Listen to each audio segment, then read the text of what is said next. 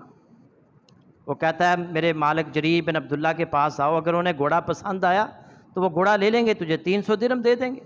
چنانچہ وہ جریر بن عبداللہ رضی اللہ تعالیٰ عنہ کے پاس آیا، ان کا غلام کہنے لگا یہ گھوڑا ہے، 300 درہم مانگ رہا ہے۔ انہوں نے گھوڑے کو دیکھا، اچھی طرح دیکھ بھال کر کہنے لگے یہ گھوڑا 300 کا تو نہیں لگتا،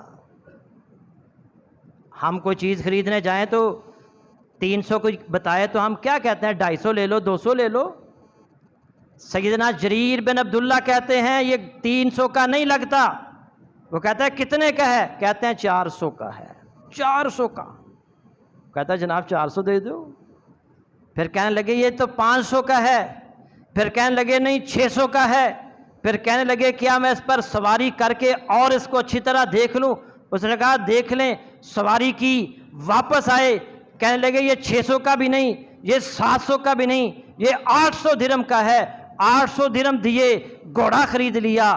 غلام کہتا ہے چنگا بھلا 300 دا مل رہا سی، کوئی فراڈ نہیں، کوئی دھوکہ نہیں، وہ اس کی چیز تھی، وہ 300 کا دے رہا تھا، آپ نے 500 درہم زیادہ دے کر 800 کا کیوں خرید لیا؟ کہتے ہیں میں نے رسول اللہ کے ہاتھ پر بیعت کی تھی اور میں نے قیمت زیادہ نہیں دی، اس گھوڑے کی قیمت 800 تھی، اس بیچارے کو پتہ نہیں تھا کہ یہ گھوڑا کتنا قیمتی ہے، اور مجھے تو پتہ تھا نا۔ اور کوئی ایک مسلمان دکھا دیں آج ہمارے پاکستان کے اندر، اسلامی دنیا کے اندر، جسے پتہ ہو کہ اس کی مارکیٹ ویلیو اتنی ہے اور وہ اتنے میں خریدے۔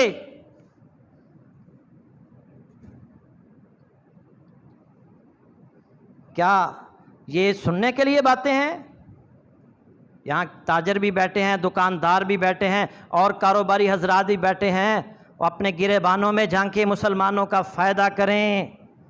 آپ مسلمان کا فائدہ کریں گے، یہ ہو ہی نہیں سکتا کہ اللہ آپ کا فائدہ نہ کرے۔ تو سیرت عثمان سے یہ بھی سبق حاصل کریں کہ ہم نے مسلمان کی مصیبت میں اس سے فائدہ نہیں اٹھانا، مال پر فرعون بن کر نہیں بیٹھنا۔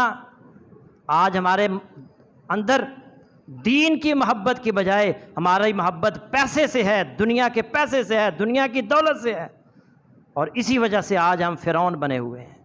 اللہ تعالیٰ ہدایت نصیب فرمائے، سیرت عثمان کو اپنانے کی توفیق عطا فرمائے۔ وآخر دعوانا ان الحمد للہ رب العالمین۔